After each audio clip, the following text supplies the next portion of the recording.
Štát automaticky aktivuje elektronické schránky právnickým osobám, pomocou ktorých budú orgány verejnej moci, úrady a súdy komunikovať s právnickými osobami. Pre štatutára to znamená zriadenie občianskeho preukazu s čipom, zadováženie čítačky a mať nainštalovanú aplikáciu eID klient vo svojom počítači. Až potom sa dokáže pripojiť do svojej elektronickej schránky. Problémom je, že štatutár je povinný realizovať pravidelnú kontrolu obsahu elektronickej schránky, či nebola doručená správa od orgánu verejnej moci s použitím občianskeho preukazu, čítačky, aplikácie eID klient, na ktorú je povinný reagovať do stanovenej lehoty. Je to nemalý žrút času a úbytok energie.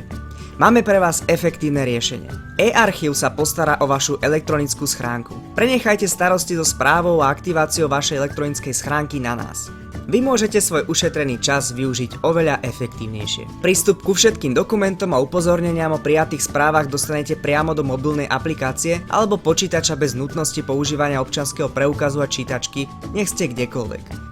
Všetky vaše dokumenty sa vám automaticky archivujú a máte ich stále k dispozícii. Jednoduchým kliknutím prijaté správy môžete vytlačiť alebo ich preposlať svojmu právnikovi, účtovníkovi alebo prijaté správy nechať preposlať automaticky vybraným príjemcom. Pre objednanie služby klikajte na earchiv.sk.